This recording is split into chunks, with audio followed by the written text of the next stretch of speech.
Hi, good morning, Gavin. Welcome to the Teacher's Point of View podcast. I'm so pleased to obviously have you here today. I know it's a bit of a time difference. It's 3 p.m. over there and Yeah. 4 a.m. over here, but I really appreciate you coming on. I mean, you're an advocate for teaching, aren't you? I mean, you started here off in the UK in the like sort of mid 90s and kind of done your PT in primary and went and travelled the world and obviously you've been an advocate for teaching. I mean, you've gone around the world and taught so many children across so many countries, and obviously you're in Australia now. I mean, could you start off by kind of introducing yourself and sort of your journey to where you got to and how you got there, please? Yeah, all right, thank you. And firstly, it's my honor to be on this podcast. Yes, and I appreciate you getting up at 4 in the morning. It's a crazy time to be awake. Anyway, that shows your dedication. So you said I'm dedicated, but you're also the same. So we're on the same page. Obviously, my name's Gavin McCormack, and yes, you're right. I went to Sheffield Hallam University, actually. When I was younger, I wanted to be a football player for Leeds United, and I grew up in Leeds. So I did all this football training, and I was on my way playing for Yorkshire Amateurs, and I had this dream of playing up front, with Alan Smith and all these guys. And then I found a little youth club, started working at a youth club in my village in Hulsford, and I loved it. It was really cool working with the kids. And my mum was like, "Oh, why don't you be a teacher? You'll change the world being a teacher, and you can travel the world as well. You're a man, you're English, you speak English. Everyone will want you to work for them. So why don't you be a teacher?" So at the end of school, I decided to do a teaching degree. Funnily enough, though, and quite interestingly, I went to my guidance counselor at like 14 at school, and I filled in this little questionnaire, and it was about like interests and hobbies and stuff. And then I met with her, and she said, "Look, we've crunched the numbers, and here are the two jobs that we think will be appropriate for you in the future." And she said a shepherd was one of them. A shepherd, or what they call a driver's mate, which is someone who sits next to a long distance lorry driver to keep him awake so they don't fall asleep. And I was like, I'm not going to be one of those terrible jobs. I don't want to be either of those jobs. So I ended up doing a teaching degree, and my mum was quite right. You can travel the world on it. So I worked in Sheffield for a long time, worked across lots of schools there, and then started traveling. And before I knew it, I realized you can use this skill you've got just to travel the entire globe. So I went to work in France, Spain, moved to Korea, went to work in China for a bit, ended up in Australia, and then found Australia. And hard to leave this place because, as you all know, this place they sent convicts here as a kind of floating prison, but little did they know it's a paradise here. This continent's bigger than Europe, and it's amazing place to work as a teacher because my school, for example, is in a national park where we've got kangaroos everywhere. Walk down the street, there's a beach full of penguins. It's just insane, and it's beautiful weather. And what's really good about Australia is you have a lot of freedom with the curriculum. So in England, it's pretty strict over there. It's like you will follow these rules, you will say these words. I want to see that paperwork. And of course, Australia has all the rules and regulations, but the difference is here that the curriculum's really open-ended. So it says, term 3, you will teach continents, and then allows you then as the teacher to go, well, which continent do I like? Oh, well, I love Asia. So I'm going to teach the children about Asia and then say to the kids, what continent would you like to study? And the kids say, actually, I'm from South America. I'd love to do a project on Chile. And so it gives you that structure, like there is a clear outcome, but then you've got the freedom to make the curriculum your own. And I love that about the Australian curriculum. It gives you the freedom to kind of individualize it. Anyway, so I've been a teacher here for about 12 years now, and now I'm a school principal in the Montessori school. I was a mainstream teacher, and I got to say to you, I was that teacher standing at the front just talking all day with the kids just listening to me as some kind of oracle. And I realized, God, I'm doing a disservice to these kids. I need to give them some chance to be independent. And then I discovered Montessori. I did a Montessori diploma, and then I became a Montessori teacher, and I haven't looked back since. And now I'm a principal of a Montessori school, and I just love it. I just love the freedom that the kids have, the independence. It's just amazing. I I was talking to a couple of kids on the bus on Thursday on the way to swimming. Two kindergarten kids. They're only 6. One of them's 5.5. And they were sitting next to each other, and it was really reminiscent of what Montessori is like because I said to one little girl, I said, how are you going in class? Have you made any friends? And because she's quite new, and she said, yeah, Kevin's my friend. And then turned and said, "But Gavin, she always kisses me all the time." And I said, "Why do you kiss him?" And she said, "I like him." And he said, "Look, we can't kiss till we're 18. He's only 6. And then she said, "I can't wait that long." And I was like, this is such a sweet conversation, with these kids. It's just, heartbreaking. So I just love it. I love the independence. I love the fact that they have the freedom. They talk to you like a grown man. It's like you're talking to an adult and you're talking to 6-year-olds. And I just love that. And I think we underestimate a lot of those skills. We focus on the academics too much. 100% grade A, top of the class. What we should be doing is having a serious look at what skills they've got in order to take them on into the future. So independence, love, empathy, compassion, understanding. The world's in a pickle right now, as you know. And the only way we're going to sort it out is by having kids with essential skills who can go out and be leaders, who've got empathy, love, compassion. Those kind of things are the ones that are going to save this planet. So that's what we're doing at school. We focus on the academics, but we also mix it in nicely with all the skills that we think the kids need. So that's where we're at now. And we're looking good. Yeah, fantastic. Like just for anyone that doesn't understand what a Montessori school is, because obviously it's very different to the sort of standard what a school is. I mean, can you just define what a Montessori school is for us? Yeah, honestly, I must have had that question about 1 billion times. So I could go on all day, but I won't. I'll just kind of typify it with 2 statements. So mainstream schools, majority of them in the world, not talking about England per se, but if you go to lots of countries like India, Bangladesh, Nepal, Sri Lanka, and this takes up a massive proportion of the world's population in those countries, you'll have a teacher at the front. This is a school me and you went to, 100%. I guarantee it. Teacher at the front, we're all sitting on desks in rows, probably in pairs. I'm not sure if your school was in pairs. And teachers at the front saying, today we're going to learn about dinosaurs. Look at this diagram on the board, copy it down, label it, read this book, highlight the keywords. If you remember everything I said on Friday, you get a grade A, well done. That's the school I went to. I'm pretty sure it's the school you went to as well. Absolutely, yeah, it was, yeah. All right. And if you were talking to the person next to you, the teacher would split you up, right? And so you two are talking, separate. Same with me. And I've been that teacher, actually, who did exactly that. And I'm really angry at myself now. Now, Montessori is this. So instead of all the kids sitting in rows and the teachers at the front, there is no front and there is no rows. So the kids come in and there's a variety of seating options. There's individual chairs. There's paired chairs, there's group chairs. You can work on the floor, you can work standing up if you want. So the kids come in, they choose where they want to sit and who they want to work with every single day. So you might have a kid who wants to work on his own one day, you might have a kid who wants to work in a group the next day. So, what that does is it incites collaboration, communication, individuality, confidence, resilience, all those things. If 2 kids are working together and they're not getting on, one kid will just say, I'm leaving, I'm going to go to a table where I can work on my own. One kid can't concentrate. It's too noisy, they'll go to a place where it's a bit quieter. But the secret with Montessori is all about the teaching. So rather than the teacher saying, I know everything you need to know, I'm the oracle, ultimately what that says to the kids is, good morning, everybody. Today you can only be as smart as me, right? That's essentially what the teacher's saying when the teacher's at the front. That's what we had. That's what I've been that teacher. That's a failure, unfortunately, because probably that teacher the night before read the curriculum document, went on Google, did some research, and then took it to the class the next day and says, hey guys, we're going to learn about crabs. Let me tell you about crabs. Now, or whatever, dinosaurs, volcanoes. That's essentially saying today you can only be smart. That's it, right? You put it like that. What Montessori says is, hey guys, today we're going to learn about crabs. Now I'm just going to tell you a really small amount about crabs. So let's say that you're my student and I'm the teacher and I'm going to teach you about, let's say, continents, okay? So, and I'm going to look at Australasia. I say, good morning, everybody. Today we're going to learn about Australasia. Let me tell you some amazing things about Australasia. Australia is wider than the moon by 6 kilometers. The diameter of the moon is 6 kilometers shorter than Australia. And kids go, what? That can't be true. You say, it is true. Australia is the only place in the world where you can find kangaroos. In Australia, there are farms that are bigger than Belgium. Australia is bigger than Europe. In fact, it can fit all of Europe inside it. However, the population of Australia is smaller than the CBD of Delhi.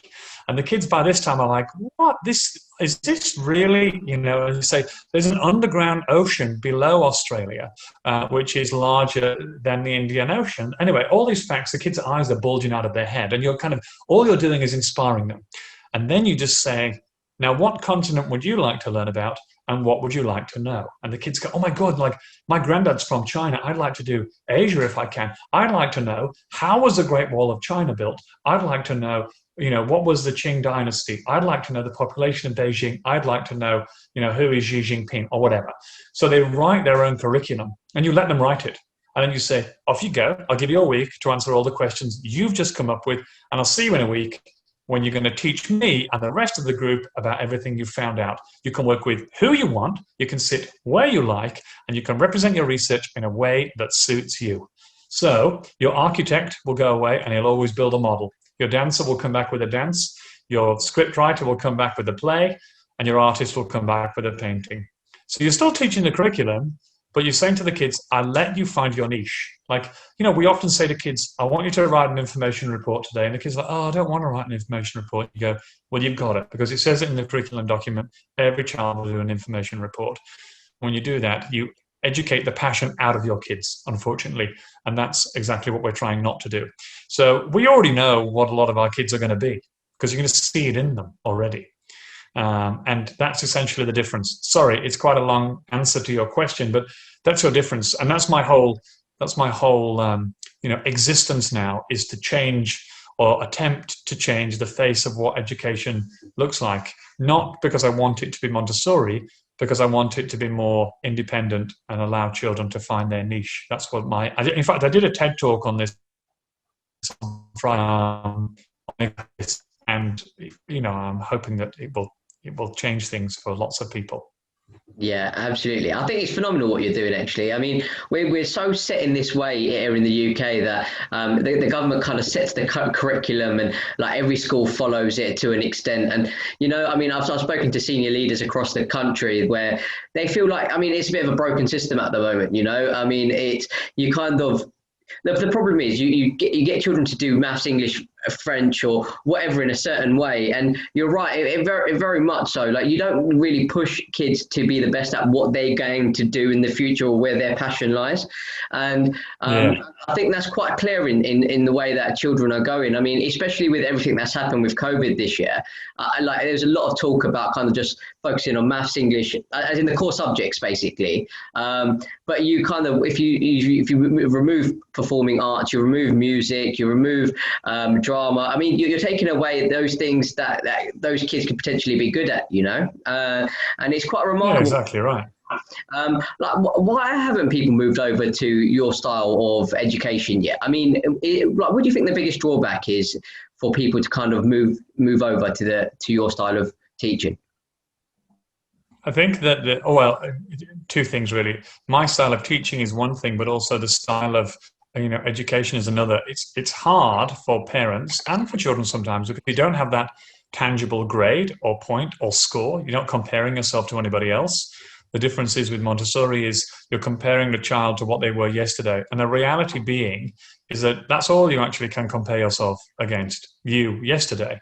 You can't compare yourself to your neighbor because you're not them. There's 15 billion cells in a human body, and there's no way that you're going to be able to compare yourself to another human being.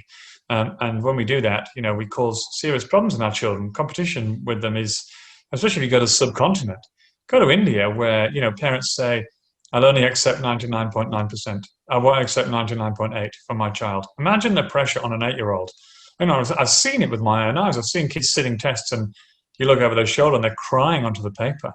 And you look at them, they look at you, they look at the clock, and you see the panic in their eyes, just continue doing the test and poking their pencil through a soggy test paper because there's so much pressure on their shoulders to get 99.9, which sounds crazy. 99.9. I've done 2 degrees. I've never had 99.9 in anything. That's just insane. So that's an expectation. It's unrealistic. So I think, number one, it's hard for parents to get their head around the fact that there's no tangible grades, points, scores. You're just saying, little Tommy yesterday was this good and little Tommy today is this good. you're not only focusing on academics, you're focusing on engagement or independence or communication or understanding, empathy, all those things that are really hard to grade. You can't grade those things. But the other thing is, if you're the teacher, the biggest hurdle you've got, I think most teachers want to be the kind of teacher that I think I am, where you take the outcomes and go, oh yeah, I'll put my own twist on that. Because the reality is, and I've read this before, that the greatest resource any teacher has is experience. So, if you've been around the world and you've been to Cairo and you've been to the Egyptian pyramids and you've been to the Patagonian salt flats and you've climbed Everest and if you've been places, when you come and teach it to your kids, you imagine the passion that you teach it with. It's really hard to not have. So, I think a lot of teachers would love to teach from their heart, but I think red tape, leadership, principals who are scared of the government or Ofsted breathing down their necks saying, this is a failing school because you didn't get 99.9%. That's not a failing school. A failing school is the one that fails to allow the children to learn in a way that suits them. You really want kids, you really want teachers who are kind of like a silent puppeteer, with the child running to school, thinking they're studying their passion every day. But in the background, the teacher is puppeteering the curriculum into it. So, for example, I got a little kid at school. He's a World War II expert. He'll put you and me to shame, and he's only 7. He knows everything there is to know. Every war, every battle, and the amount of deaths, every shell that was fired. He knows it all. It would put me and you to shame hands down 10 times over. Now, my job, or our job as teachers, is to, craft the curriculum into his passion. So he comes to school thinking he's studying World War II every day and leaving, but he's not. He's doing calendars, he's doing maths, he's doing numbers, he's doing history, geography, science. Easy, really easy. And as his passion changes, so does our curriculum.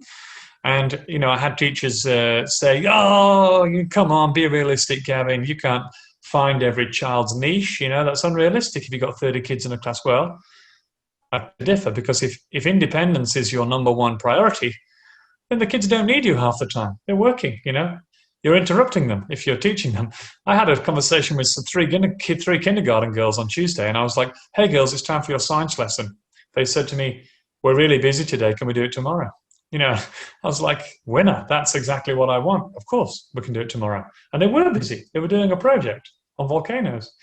Who am I to interrupt them? I'm just the principal. Tell me to go away. I'll go away. That's what you want. That's what I want. They're the intangible skills, but that's what we're looking for, right? You don't want a load of robot drones who'll do what you say and write what you want. You want a load of kids with passion who love coming to school, and that's where we want to be. That's the failure. That's the problem with the world right now. Absolutely. When did you like come to this realization? Like, when did you feel like, what the system that we currently have isn't working? I'm going to switch over to Montessori. Like, when did you come to that realization? I don't think it's, well, I'll tell you that in a second, but I don't think it's switching to Montessori. I just think it's switching your mindset to like a balance between academics and essential skills, or some people call them soft skills. I don't think they're very soft, but I think I came to that realization when I was working in a Muslim school for 10 years in Lakemba. And I was working with a lot of refugees who came over from Syria, from Lebanon, from Bangladesh. And they had these really harrowing stories to tell. I mean, I loved working, amazing, the feeling you got, because they'd come off the boats. They're crazy stories where they'd run away from Afghanistan or from Iraq. Their family were being persecuted, so off they went on this crazy journey across the entire continent, and they'd end up in Indonesia. They'd get on a boat, sail across the straits and try to get to Australia. The boat would sink. They'd lose their brother. He'd drown, go underwater. They'd go again. They'd end up at Christmas Island on a refugee camp, and then they'd come to Australia 5 years later, and then they were sitting in my class. And so they'd stand up at the front and would do like a speech, and I'd say, let's talk about our life. Do a life story talk. And I'd sit there going, oh my God, I've got a lot to learn from this 7-year-old. I've never thought that was true. And I realized, like, this kid could write, why isn't this kid teaching me? I didn't know that was the case. I didn't know that you had to travel to Indonesia to get a boat. And then if you didn't get into Australian waters, you were turned back. And I realized that, why don't we start giving the keys to the children, say, this is what we've got to learn. I'll teach you something, but off you go. You do your own research and come back and teach me. Because then you learn, the confidence, resilience, communication skills, collaboration, all of that. So, it was about 10 years ago. And what happened was I had an assessment from the government. They came into my school and they were watching my lesson. And one of the ladies, at the end, she said, "Are you a Montessori teacher?" And I said, "No, is it a cult? I thought it was a cult." And she said, "It's not a cult, but you are a Montessori teacher. You have no idea." So I went to look at a Montessori school and I was like, "Oh God, I am a Montessori teacher." I just stumbled into it. And then I thought, I'm going to be a Montessori teacher. So I did a degree in it and now here we are. So yeah, I don't think there's any other way now. I can't imagine another way. I can't imagine standing at the front just lecturing all day. It just doesn't seem right to me. Yeah, absolutely. I mean, like, how has it been this year? Obviously, here in the UK, I mean, it's been really difficult for teachers as a whole. I think there's a lot of pressure on from the Department for Education. There's a lot of pressure on from government, politicians. The media doesn't always portray the profession in the best manner. Unfortunately, I think there's a lot of like claims that teachers are lazy, which isn't the case actually. Like for the last 8 months, they've been working and adapting crazy. I mean, it's been mental. But I mean, how's it been over there in Australia? I mean, have you been getting a lot of support from the public as teachers? Yeah, well, look, it's been interesting here because Australia is really strict rules all the time, policing. And I'm from England, so I've been to England. And I'll give you a good example. I was driving my motorbike through the Peak District once with no license plates, no MOT, no nothing. Police pulled me over. I said, "Oh, you've got no license. Go on your way. Don't do it again." I was like, "Thank you, officer." You do that here, you're in jail that night. So it's people a nanny state here. It's not that, but there's strict rules, and they're punishable by law. And so when COVID hit here, we went straight to lockdown immediately. School was closed. All these rules came in for schools, and 6 months later, I've got a lot of friends in England. You suddenly got rules, and I was like, no wonder you're in trouble now, because the rules came in so late in England. I had friends going to Turkey on holiday and going to Greece. I had friends going to Italy, which was like, Postiano. And I was like, hang on, Italy's got 40,000 cases a day at one point. And they were going, I'm going to the Amalfi Coast to drink Aperol Spritz. And I was like, that's terrible. Whereas here, we locked it down straight away. And so we curbed it. So, right now we don't have any cases. We haven't had any cases for ages. And if there's one case, it's massive news here, and they lock the whole country down. No flights in, no flights out. Whereas in England, you were getting 15,000 passengers a day for like 6 months coming from all over the world. And so we only had 2 weeks of schools being closed, and then we opened them again with strict rules and protocols. So we've been good. School's been normal here. We've protected the kids. We've had a normal year's education. So it's been really different. But in England, I know that you've got face guards and yellow sellotape around the tables where the kids can't step out of them. And I've seen the articles, and my friends are sending me pictures. It looks shocking, and I feel for England. But I honestly feel that if the government had intervened a lot earlier and made it a lot, more regimented around the rules, you wouldn't be in the situation you're in now. Yeah, I agree. I mean, we like you said, we had people flying into the country for weeks and weeks after lockdown actually initiated here on the 23rd of March. So it's been mental. And then obviously schools have been shut from like the March 23rd until like couple of weeks towards the end of the academic year in July, and obviously when they've come back, it's been really difficult. They've had to like literally put all like distancing in place, and social distancing in place, and like wear PPE and masks, and they have to be in a 2 meter space right at the front of the classroom, and they can't move away out of that to teach. Obviously, it's very, very different. And I think the biggest stress right now in schools is trying to meet the national curriculum needs and keep the children safe. And that's the biggest difficulty, because unlike Australia, we still have thousands and thousands of cases. I think there was like 20,000 cases the other day, and that's just in one day, I mean, it's kind of, we're reaching our peak again. So it's been really difficult. And like I said to you, we haven't had, like the teaching profession hasn't had massive support from outside of the teaching profession, not from the public sector, not from the government, not from the media. And I mean, what do you think it's like? What do you think Australia's done well, like to support the education system compared to here in the UK? Well, I think that we've had a system in place here where, if teachers feel sick, then they're entitled to not come to school that day, for a few days. And testing is free, and they're all, testing stations are everywhere. And schools have been, for example, preschools here have been funded for a year. So next year, preschool will be free for the entire year, so that you don't lose your enrollments, and therefore you don't have to lose your teachers. But I think Australia, and I read this 6 months ago, is the highest paid country in the world for teachers. So they put them on a pedestal here as the creme de la creme. They put them up there with doctors and philosophers and solicitors and lawyers. Whereas in some countries, and especially in England, I know I've worked there, you often get thrown as the bottom of the barrel, as it were, glorified babysitter. Somebody once called me. Someone said, "Oh, you're just a glorified babysitter. All you do all day is play in the sand and make papier-mâché models of volcanoes." And I was so insulted by that. I was like, "You try teaching 30 kids all day, mate, and be a mum, be a dad, be a parent, be a counselor, a friend, all those things. You try doing it." So, I won't have it said. And you've seen this online. I'm always advocating teachers. I've been one for a long time. I know how hard it is sometimes. It's not easy coming in every day, especially if you've got problems at home. You've got to come in and you can't bring those problems into the classroom.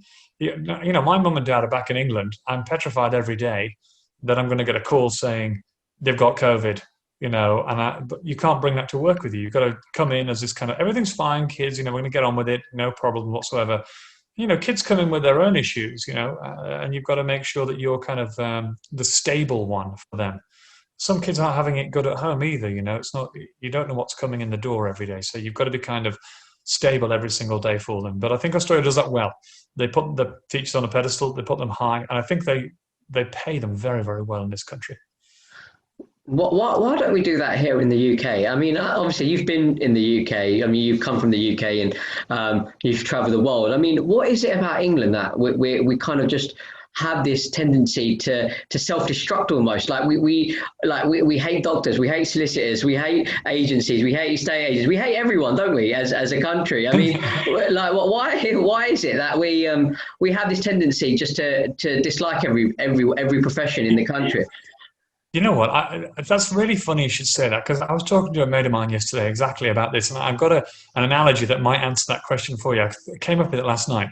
So in Australia, and I don't know if you've been here before, and if you do come, I'll take you out for a couple of pints anytime. But when COVID, you can. When COVID's gone away, obviously. But here, people really respect the environment here like crazy. Like this place.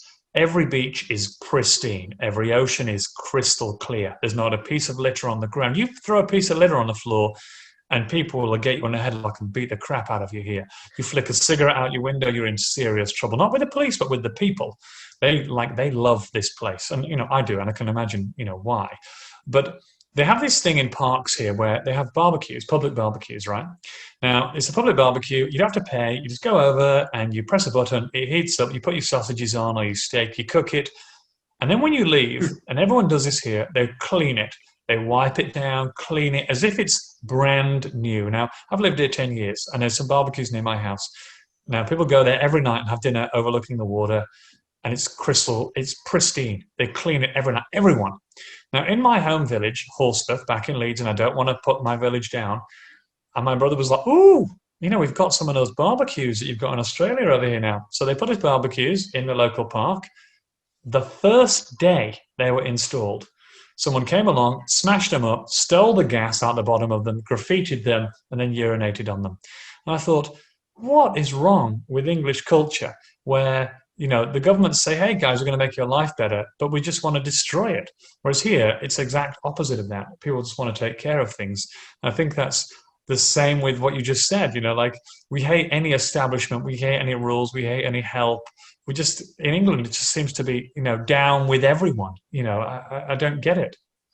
Yeah, absolutely. I think there's this is big. I think issue with trust. I mean, I think especially with education. Obviously, we're talking education specific, but I think there's this big sort of lack of trust between the government and the education sector, because obviously we've got Ofsted that go into schools and they inspect them if they require improve. I mean, you obviously got special measures require improvement, good and outstanding schools, and you almost label these schools, and the ones that kind of get into special measures require improvement. Obviously, they find it a little bit more difficult to get out because they've got to attract the right staff and get the parents on board and so forth. I mean, it's a bit of a weird one, isn't it? Because like there's no trust in the teachers, but then at the same time, teachers don't feel like the government have supported them, and there's a lack of trust there.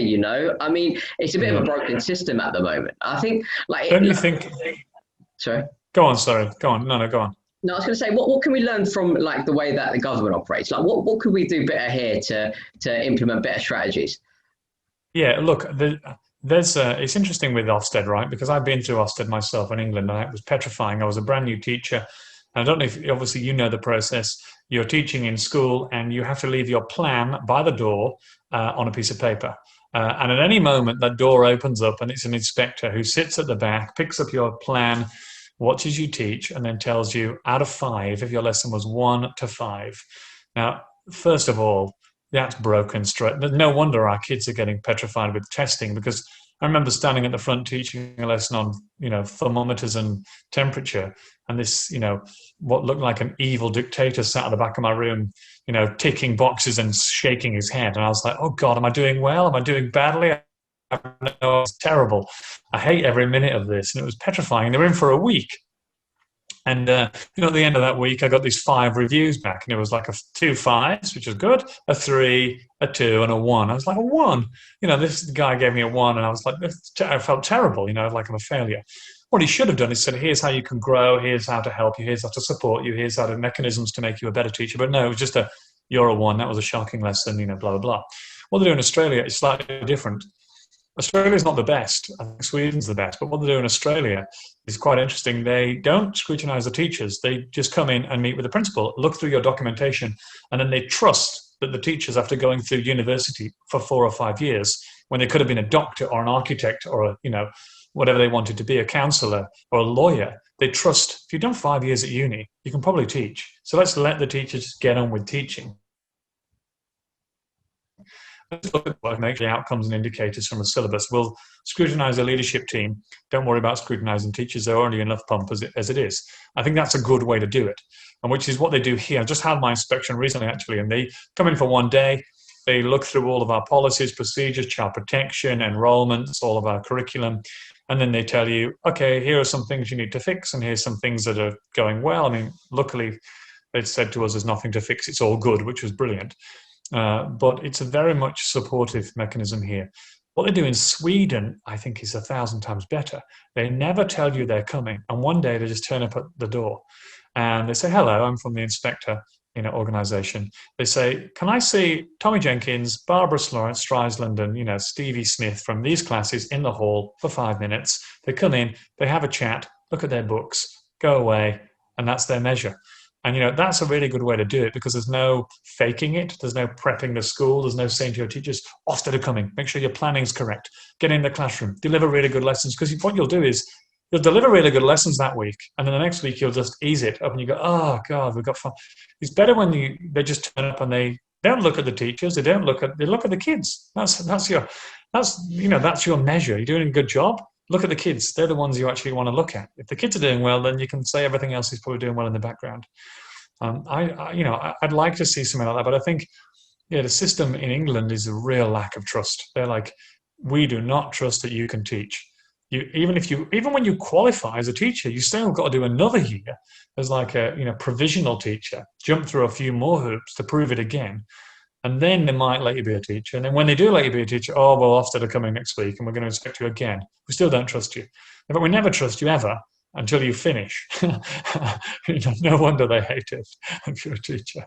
Yeah, absolutely. It's bonkers, isn't it? I mean, obviously, you spoke about what they do in Sweden and what they do in Australia. I mean, I think it's very difficult, isn't it? Because here in the UK, Ofsted comes in and they've got certain measures for like every school, but I mean, you're measuring schools that are in the city centres, like to schools that are in rural areas. I mean, the kids are at complete different Yeah, places, you know, and yeah, it's a massive broken system. I mean, there's a lot of people that I've spoken to, like Phil Sharrock and Victoria Carr, who are head teachers or have been head teachers in the past, and they just feel like the system's broken. You know, like how can you compare schools as children that are in absolute city centres with kids from disadvantaged backgrounds in rural areas? I mean, you're talking about sort of generalizing the whole of the UK, like in terms of the way that you should teach. And I mean, kids, like, I mean, you're an adversary of this, aren't you? I mean, you think that every kid like should be taught in a different way, or like sort of be pushed to into their passion. And whereas here, we're expecting everyone to be at the same place, you know, in some respects. I yeah, mean,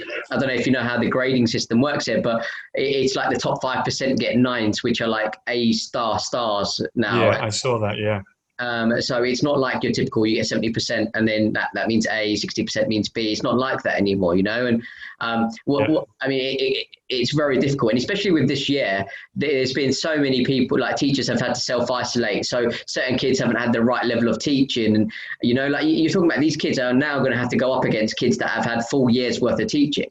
And then they've got to go compete with each other for jobs, you know? It's a massive problem. It's a broken system, isn't it?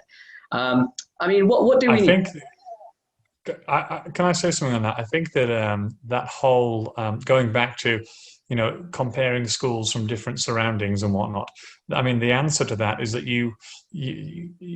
it's all about points of growth, right? So you might have, a boy who's in the Cotswolds going to a most beautiful school in the countryside, and parents are wealthy, and his dad drives a Lamborghini and works as a lawyer, compared to a little boy in Birmingham city centre who's come in as a refugee from Bangladesh. He's a Rohingya Muslim. He's had a really, really hard upbringing. There's no way you can compare those two children at all. That's what you do now in the UK, unfortunately. What you should be doing is comparing them against their points of growth. So the boy in the Cotswolds, in the last 6 months, how much has he grown in maths, English, science, history, geography, compared to the little boy in Birmingham City Centre? And I guarantee you, the boy in Birmingham City Centre, his points of growth will be way higher than the boy in the Cotswolds. And because, when you give education to someone who really, really wants it, because it's like a real pleasure, something as a privilege, they tend to take it and bull by the horns and swallow it down, as it were. So I think you've got to take it like that. It's not about comparing schools in different areas, because you can't do that. I mean, that's just like comparing your bank account to Jeff Bezos's. They're different, unfortunately. But the fact is, how much growth is each child making or each school making is what you really need to look at, and that solves that problem straight away. Points of growth is where it should be, rather than comparing the final result. I think that takes away that comparison of schools, because different demographics, different cities, different backgrounds, different cultures. It's hard to compare those children, of course. Yeah, it's crazy. I mean, like, just in comparison with Australia, like, how do they grade children? I mean, like, obviously, you've got flexibility with the way that you teach curriculum. So, I mean, is it generalized across Australia in the way that you kind of assess how well the school's doing? Well, unfortunately we still have NAPLAN, which is the stats or SATs. You have SATs at home, right? Yep. Standardized assessment test, right? So we have the same thing here called NAPLAN every year, same like you have. So our schools are ranked. They do have a website called My School, and they rank the schools against each other, and parents often visit that. But in terms of assessment, I mean, I know the UK is the same. You just have to be creative in the way that you run the school, because assessment in both of our countries is that all you have to do is have a point of reference to see if the child has reached the outcome or the indicator that you said you were going to teach. So if I'm teaching you about dinosaurs, at some point at the end, I have to then come and assess you to see if you know about dinosaurs, whatever it is. And how I do that is up to me as a school. Now, the old method is I'll write a little test, an exam, and you will sit it, and then you will fill it in. Now, I'm the teacher who taught you, and I know my principal, the head of the department, is going to look at my results. So I write the test in a way knowing that you're going to do really well, because I want to also look good. I'm not going to write a really hard test, so you fail, and then everyone gets Ds. And so, I mean, there's a massive loophole right there, straight away, right? I mean, it doesn't work. So what we've done at school here, which is really cool actually, and one of the first schools to do it, it made national or international news a couple of years ago, is we scrapped grades, points, scores, percentages, and exams completely.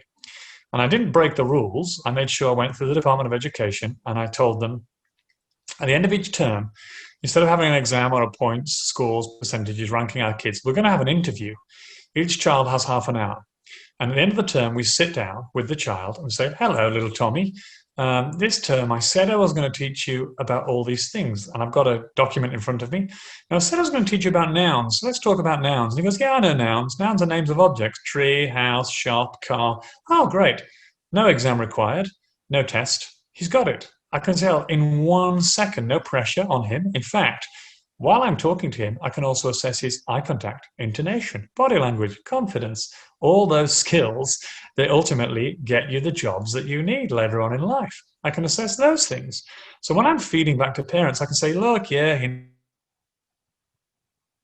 knows about dinosaurs, he's got Egypt wrapped up, he knows about nouns, he's all good. I said, but also, he's a wonderful speaker, great communication skills, but he lacks eye contact. And his intonation's off. We're going to work on intonation next term, and his pace and, whatever. So, and I put it to the department. They were like, listen, that sounds great. Go for that. And we've been doing it for 3 years here now. And the kids absolutely love it. They love that one-on-one time. And we get to assess more than just their academics.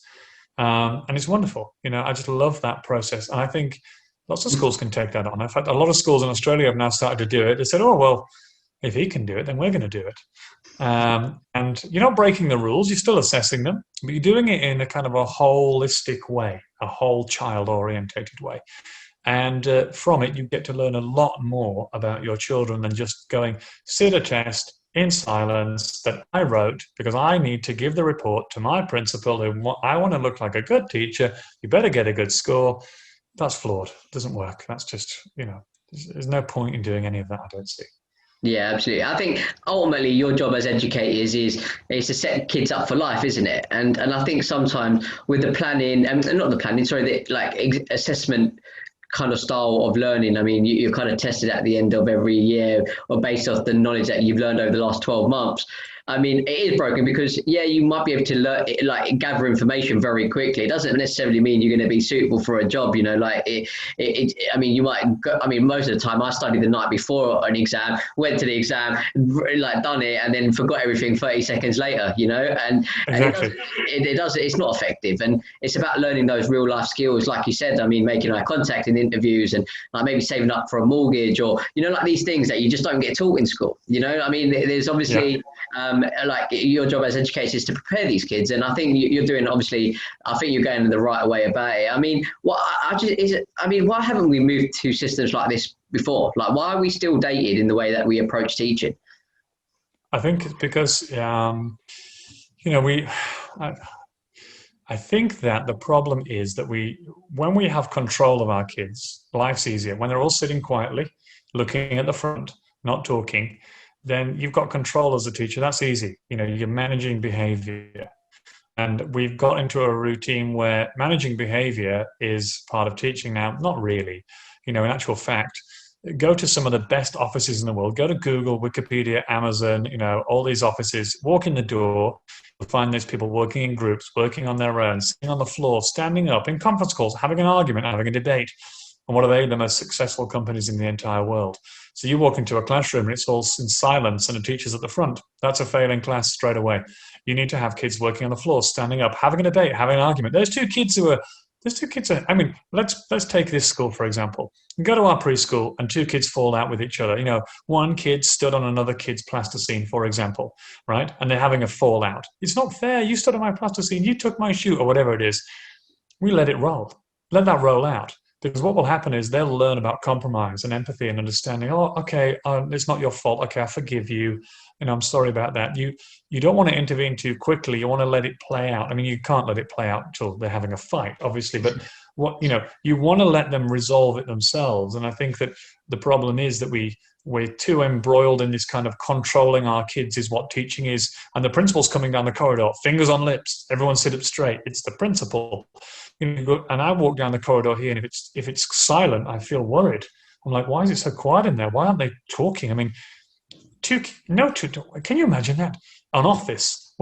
Let's say you go to Google and there's no talking. Can you imagine it being one of the biggest companies in the world? Definitely not.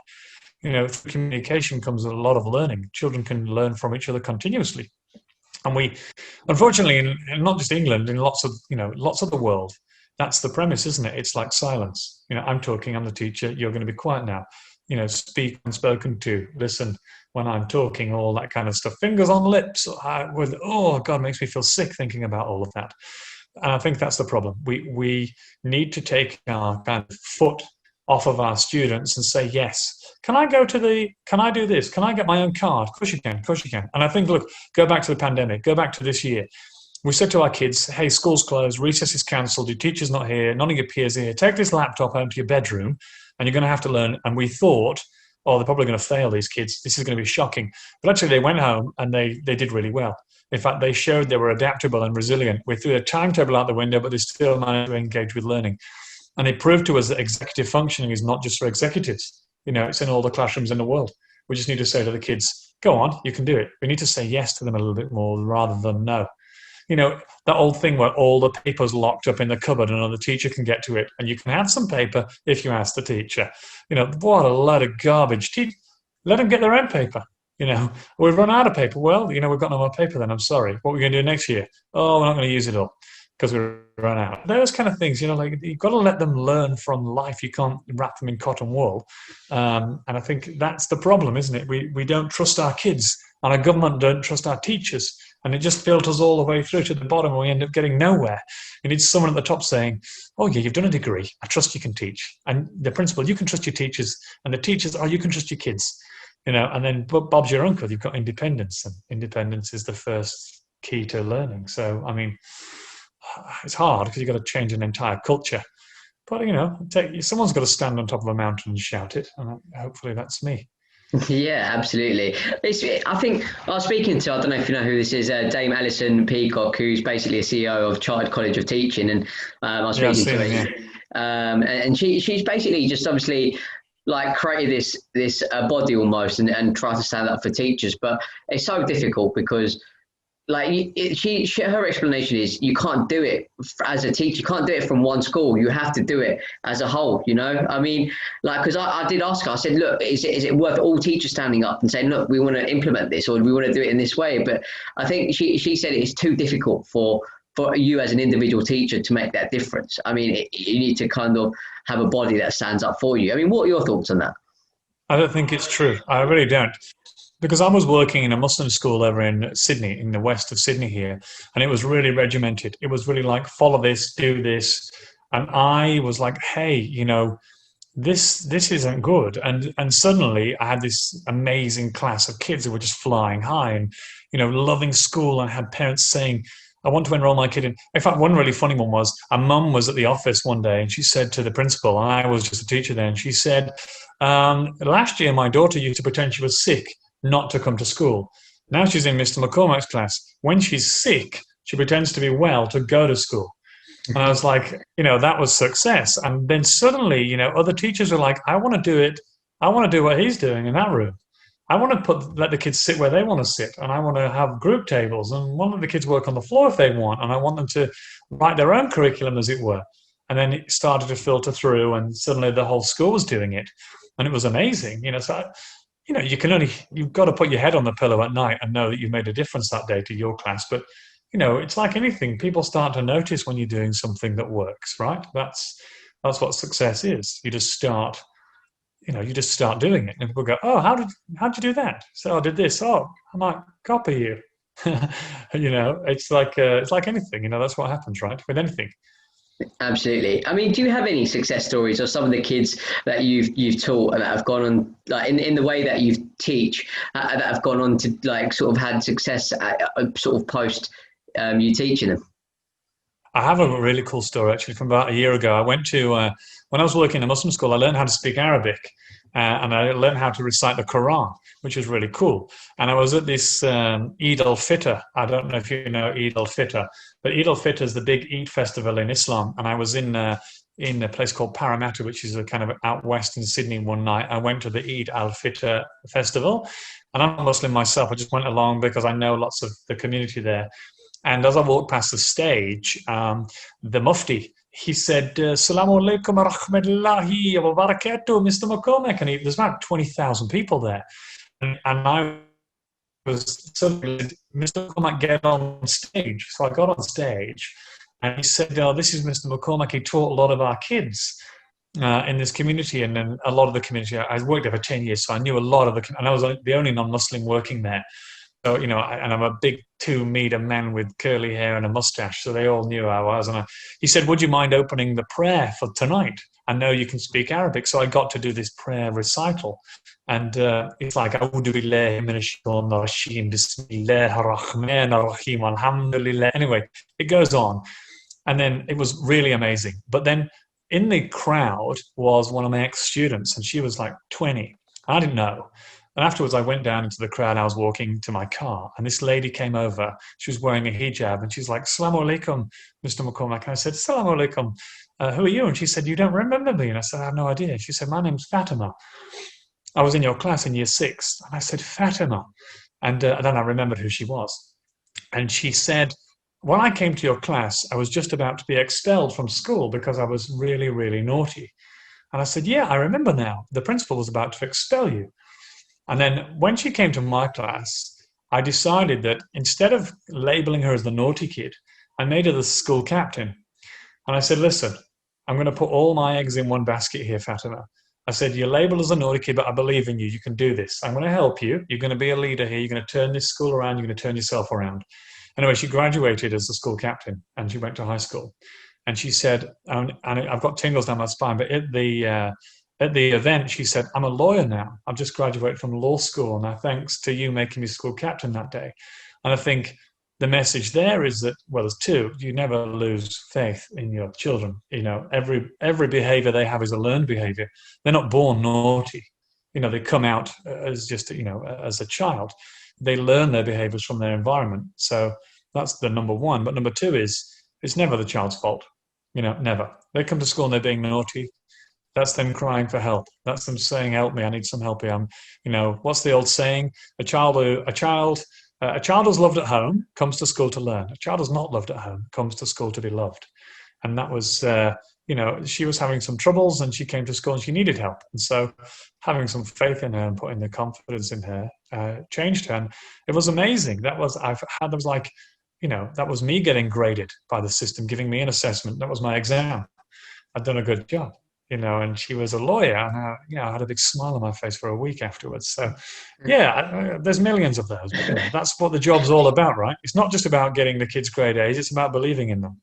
Absolutely. I mean, that story actually gave me goosebumps, but it's crazy because here in the UK, like, behavior management is seen as such an important thing, like to the point where if kids don't behave, then they get excluded and get sent to referral units, or, it's quite, you have to act in a certain way, whereas you quite encourage, like, not bad behavior necessarily, but you encourage kids to be themselves and you kind of try to guide them, which is very, very different to how it is in the UK. I mean, I think we've seen it. I'm portraying like senior leaders as bad. I'm not doing that, because some schools, I know that. You're saying England is just shocking. You're like, it's shocking here. No, because I'll tell you what, some schools do work very hard, but they do work really hard with some kids that have bad behavior. But I think sometimes it's almost a little bit too late, because they're doing it in secondary school, and there's only so much you can do, but I think we need to adopt a little bit more of your philosophy in the way that we run schools here in the UK, because we are very quick to exclude schools, I think, as a nation. We exclude kids as a nation, because I think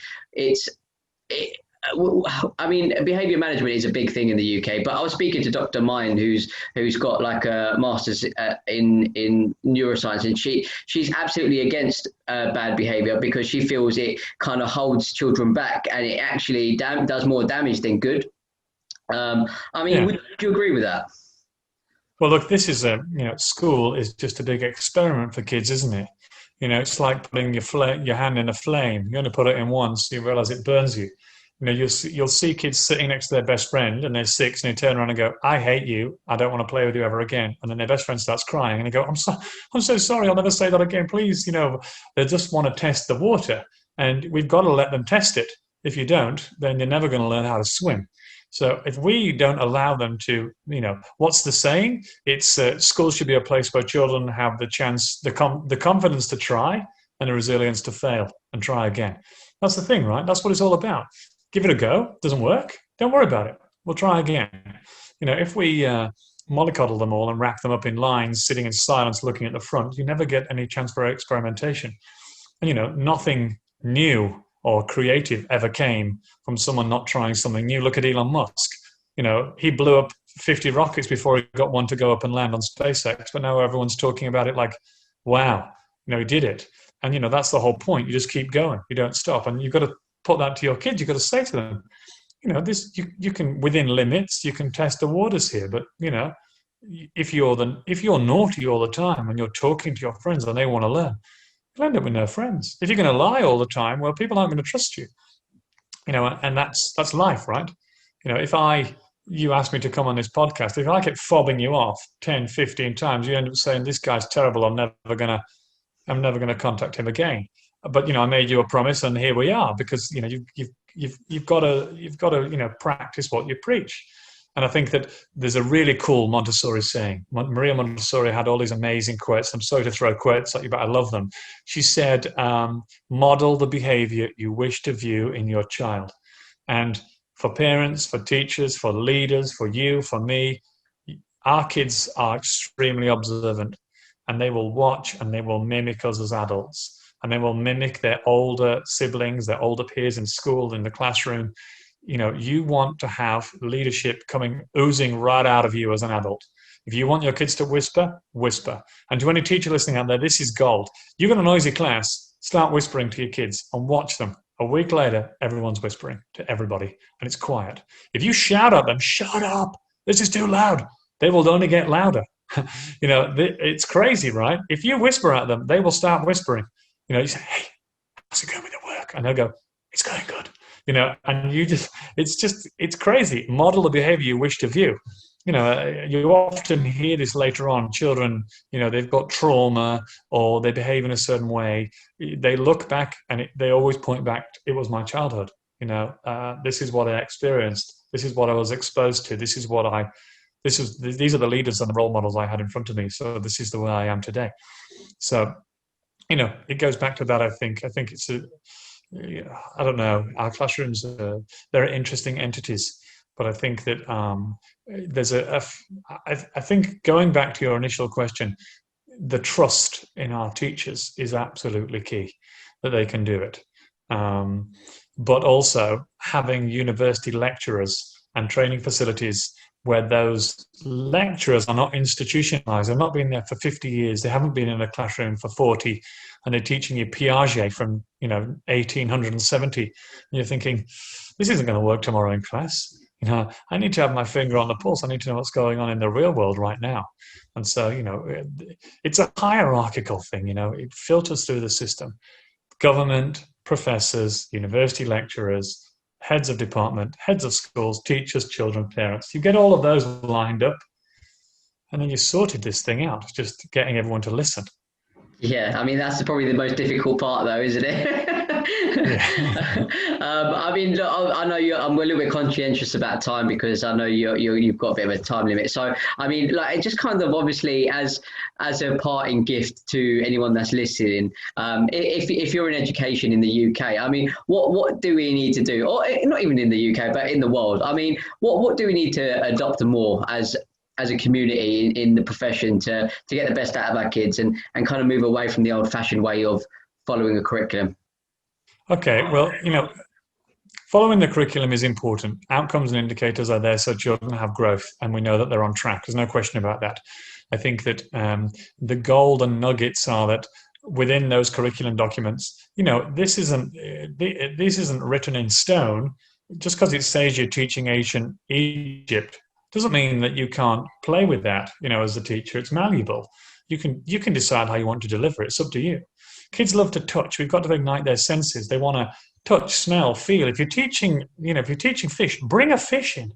I tell you, really amazing. I was teaching children. What was it about now? I was teaching. That's right. Early humans, and it was about origins of life. And there's this really cool story where you say to the children, "Hey guys, you start off the lesson with, did you know your granddad, your great great great granddad, great great great, and you go on, great great great great great great great great great granddad was a fish." And the kids are like, "What? No!" And they start laughing, and they're like, "My great granddad's a fish." He said, I'm sorry, but he actually was. Anyway, then you tell this story about how fish emerged from the ocean and they crawled onto land and then turned into amphibians and then reptiles. And you go through that whole story. And then under a little damp tea towel on the table, you have a massive pink salmon, right? A huge one with its eyes and everything intact. And at the end of your 20-minute story, where the kids are already wowed because you told them their granddad was a fish, right? You pull back this tea towel and there's a full massive pink salmon or a tuna, something huge. And the kids are immediately like, "Whoa, there's a fish on the table." And then you get its fin and you open its fin up and it's got, 5 phalanges, just like a hand. And the bone structure is exactly this. You shine a light through it. It's exactly the same bone structure as your hand. And you get the kids to hold up their hand. They hold up their hand and you hold up the fin and you say, "Do you see any connections?" And the kid's like, "Oh my God, it's the same as my hand." And then you say, "Take your socks off. Have a look at your toes." And you get the back fin of the fish and you open it up and they go, "Oh my God, my feet used to be flippers and my hands used to be fins." And they make this amazing connection, right? And I think that our kids are craving for that. Like they want to see the timeline. They want to see it's real. If you're going to teach fish, bring in a fish. If you're going to teach about vertebrae, bring your pet cat in. If you're going to teach about the human heart, bring a lamb's heart in. Make it real. Get involved. Teaching out of books and off of. We've got these amazing smart boards. Ooh, what do you do? I haven't got a smart board in my school. I haven't got a laptop, a computer. We have nothing. We've got everything real. Kids love it. They run to school loving it because we've got into this problem where, it's all visual, looking at screens. We can look at it, but we can't touch it. That fish, everyone touched it. They smelt it. They touched a fish's eyeball that day. Everyone went home and said, "Mom, there was a fish in the class today. I touched its eyeball, and did you know my great granddad was a fish?" And off they told every word. And we need to do that. We've got to do that. That's about making the effort. That's about making it tangible, making it real. But I also think that parents and schools have got to be in tune. We've got to be singing from the same song sheet, because an average child will spend 140 hours a month in school. That's it. And 540 at home. That's crazy. 140 in school, 5 at home. I mean, that's the fact. I've done the research. And if we're thinking that we send our kids into school to solve all their problems, think again. Problems are all sitting at home. And what it says to you and says to me is that teaching is not about sitting in a class. Teaching is about life. It's about learning how to pack your own bag, choose your own clothes, make your own bed, pack your own, clean the table, help mum, go in the garden, go for a walk, help an old person in the street, help a friend, load some suitcases into the car. It's about learning how to be, in the world. And it's not just resigned to learning a lot of facts about passing exams. It's actually about learning how to live. Those facts will come along the way, but I think parents and schools have got to be in tune about what learning is. Learning is not about academics. Learning is about learning how to live. And I think that when you put a structure in place where school and home are singing the same tune, your kids are destined for success. We call it practical life. I actually put something out last night online. It was like 80 practical life activities that every toddler can do. And lots of parents wrote in saying, "My toddler can't do that." And I said, "Have you tried? Have you given him a chance to clean his own table?" And then she said, one mum wrote back saying, "I just did, and he did it first time." So there you go. Try all 80. Because giving your 3-year-old a chance to clean the table means that when they're 8, they'll be so independent. But if you wait and go, "Oh no, I better do everything for them," that's being a good parent. Me doing everything for them it's not. It's actually stifling their independence, because they can do a lot more. Here's a crazy one for you. 70% of everything you learned was in before 7. 70% of every human being on earth is in your brain, established before 7 years old, which means You've got 93 more years to learn 30% of the rest. You think I learned everything since I started school. No, you learned everything, most of the stuff you did before you started school, before 7. It's all about learning how to read body language, read facial expressions, all those things. You learn all of those things before 7. So, and that's when kids aren't at school. They're at home majority of the time then. So we've got to take an understanding of what learning actually is. When we do that, then we might just see this big shift in the world, and we might see the ice caps grow back, the oceans be less polluted, our refugees might find a house, and hopefully the earth will start cooling down instead of heating up. No, that's fantastic. I mean, there's a lot to take away from this podcast today, and you know what, you're an inspiration, Gavin. I've followed you for so long, and you do some remarkable things, and I'm always commenting here and there because you do some fantastic things, and I feel like you're going to change the world one day, and I really hope you do, and I hope that the UK government and teachers within this sort of UK kind of take a leaf out of your book, because it is about getting the best out of these children and doing what's right by them, and not working in an institutionalized system that is broken and doesn't work for these kids, And I think COVID has kind of made it more apparent that things need to change, because unfortunately the gap between the advantage and the disadvantage got even bigger, it's become more transparent anyway. We need to make a shift in the way that we operate as a country, and there needs to be more appreciation for what teachers do, because regardless of how good a teacher is, they're risking their lives every day, and they're doing some wonderful things. And yes, the practice sometimes maybe a little bit better, but we owe the teachers in the UK and around the world a massive debt. And for anyone that's listening, I just want to say a massive thank you if you're a teacher for everything you're doing for the world, and the future of our economy depends on it, the future of the world depends on it. So Gavin, thank you so much for coming on and giving me an hour of your time. I really appreciate it. I know you're a super busy man, so I really appreciate you coming on and giving your words of wisdom. No, it's my pleasure. And look, I will say that, there are some teachers, I've spent a lot of my time in the Himalayas in northern India and Nepal, and you think teaching in England's hard? Well, try 90 kids, no tables or chairs, dusty floor, no blackboard, just you with one piece of A4 paper and a biro, and you try teaching there. There's teachers around the world who are doing it really, really hard. So I always take a very deep breath before I start complaining, and complaining about what I've got and what my school has got, because this isn't an easy job. And, without teachers, there's no other professions. That's a fact. So it's about time we did put them on the top of the mountain and hail them as heroes, along with our nurses and, all those other vital professions that have kept the economy going, especially during COVID, because, our parents need to work. And so the kids have got to go to school. And so I know a lot of teachers, especially in the UK, who've been going to work scared, thinking, God, I don't want to get COVID, because if I take it home to my mum, who I live with, who's 75, that's risky. Look, I really appreciate you having me on. It's such a pleasure. And listening to you say, I've followed you for a long time, makes it really worthwhile, because I spend a lot of my time just putting resources together for free. There's no monetary, I have no money actually. I'm a school principal. I'm working for bloody 20 years. I got no money at all, because I don't see, it doesn't make you happy at all. People charge loads of money to do talks and things. Oh, I'm $20,000 an hour. $20,000 an hour is crazy. People haven't got 20.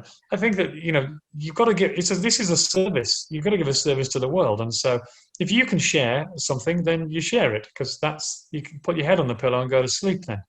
And knowing full well, I love it when I make a resource and then I see a woman or a man in Bangladesh send me a picture of it on their desk, in rural India. I go, wow, I wrote that in my bedroom on my laptop, and someone's changing their classroom pedagogy because I made a document. Then I do it again. You get addicted to that, it's like drip feeding the world from. And this is the power of LinkedIn and social media, right? We hail them as destructive and horrible things, only if you use them in the wrong way. If you use them in the right way, they're extremely powerful tools. Absolutely. And you recently just got awarded one of Australia's top voices on LinkedIn, didn't you? That was today, actually. Today it was, LinkedIn top voice. I'd got that last year, but for education. And this year was for the whole platform. So it was cool. And what that means is content that you're producing, people are taking. Me and one of my teachers here at school, we put a document together a few weeks ago. It's called 40 Essential Skills That Every Child Needs to Learn. It was one per week for a whole year. So schools could download it, and every week they would have another skill they could focus on. It was kind of like a curriculum document they could implement. So week 1 was empathy. And it was about how to teach empathy, what conversations to have with your class, and all that kind of jazz. Anyway, 106,000 teachers downloaded it, which means in 106,000 classrooms somewhere around the world, it's sitting on their desk, and fingers crossed they are implementing it, because that's power, that's success, that's cool, that's awesome. Yeah, that's amazing. Maybe we can do it. Absolutely. I mean, it's been absolutely wonderful to have you on, Gavin. I mean, I love your positivity. You give out so much love to the world, and I really appreciate you obviously coming on and giving this podcast some love. So thanks so much for coming on, Gavin. I really appreciate it. Hey, man. Pleasure. Thank you so much. No, fantastic. Thanks for coming on.